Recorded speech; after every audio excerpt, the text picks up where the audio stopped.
Meantime, a group of street vendors in Fontana has filed a lawsuit against the city. They're hoping to change the way the city allows them to operate. The group says the current ordinance there discriminates. NBC4's Christian Cázares live right now in Fontana. Christian, any response from the city yet?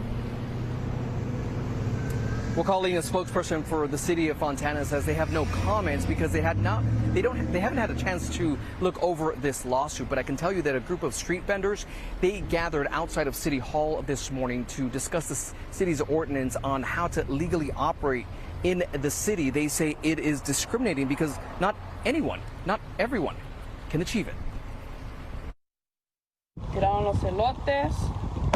A frustrated street vendor capturing the scene playing out in Fontana in 2023 when they say code enforcement officers prevented them from operating. Antonio Pintado says his family depends on those sales to make a living. He's been selling fresh food since the pandemic, when he says that was his only option to make money. El trabajo digno es un derecho. On Tuesday, Pintado joined a group of other street vendors in a lawsuit, hoping to change some of the city's requirements to legally operate, which they say is discriminatory.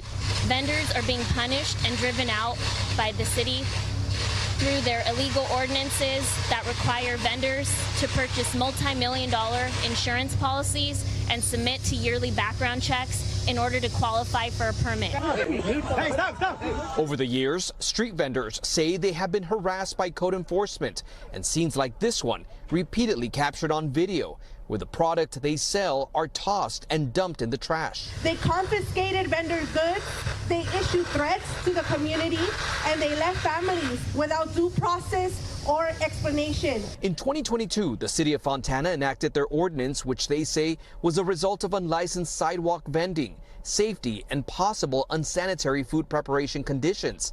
Revisions have been made over the years following educational workshops, but violations kept occurring. In 2023, the city says food was confiscated over 400 times.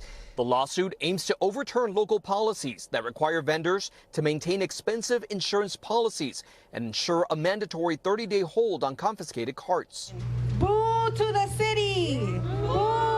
It's unclear if any of those cases involved this group, but Pintado hopes it will help others like him get the green light to be able to make an honest living. Pues me gustaría que dijeran, sabes que aquí te va tu permiso, te lo pago, y pues que nos dieran esa oportunidad. And according to the city's website, food vendors, again, it is illegal here in the city as long as vendors follow safety code regulations, have the proper permits, and also they also have restrictions on what kind of food they can sell. But again, street vendors tell me today they just hope that the city will listen to some of their concerns. That way they can legally operate here in the city and in their hometown. We're live in Fontana. Christian Cázares, NBC4 News.